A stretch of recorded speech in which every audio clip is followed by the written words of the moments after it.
Okey, quad report macam ni memang sangat membantulah untuk korang yang suka buat konten sorang-sorang, sebab dia memang sangat memudahkan. Kita boleh letak kita punya phone ataupun kamera dekat tripod ni untuk mudah kita nak record video ataupun ambil gambar pun boleh.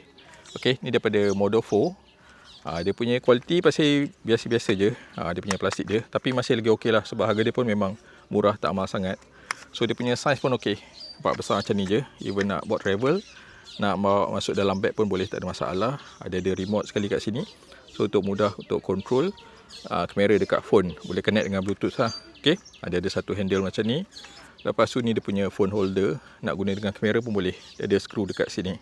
Okay, tapi quad report ni dia paling recommend untuk gunakan dengan phone lah. Okay, so nak guna dia pun senang. Kita just bukakan saja dia punya ni. So yang ni kita boleh adjust lah. Kalau nak sepitkan phone, buka dia punya clamp ni. Okay, so kita boleh attach kita punya phone. Okay, pasangkan saja. Dia ada punya pit kat sini.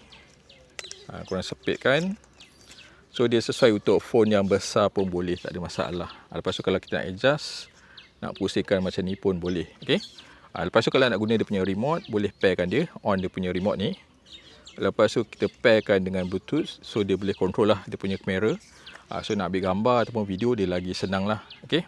Tapi kalau bateri dah habis, kita boleh cabut dia punya remote, boleh charge dia punya remote ni. Okay. Kabel pun dia dah bagi sekali.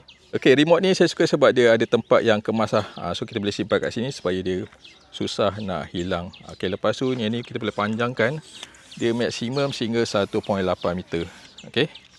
So boleh juga jadikan sebagai selfie stick lah. Okay. Tapi kalau nak juga jadikan sebagai tripod, boleh buka kaki dia, tekan je button bawah ni, dia akan kembang. Tapi kena tolak sikit lah. Okay. So tolak macam ni. So bila letak dekat atas tanah, dia masih lagi stabil. Tapi kalau dia tinggi sangat, dia akan goyang-goyang sikit. Nak lagi stabil, kena rendahkan sikit. Okay. Dia lebih stabil lah kalau macam ni. Kalau maksimum, dia mudah bergoyang. Korang kena letak dekat tempat yang rata.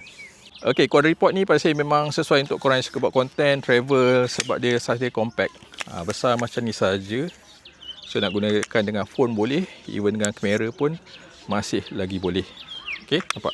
Dia ada skru kat sini. So nak simpan, just lipatkan saja. Nampak dia sangat ringkas dan juga compact. Dia punya kualiti masih lagi okey. Harga dia pun murah je. So kalau korang berminat, boleh dapatkan dekat link. Okey, terima kasih kerana tengok video ni sampai habis. Macam biasa, tekan button like dan juga tinggalkan sikit komen supaya saya terus semangat untuk buat video-video lain. Semoga jumpa lagi dekat video lain akan datang. Assalamualaikum dan selamat sejahtera.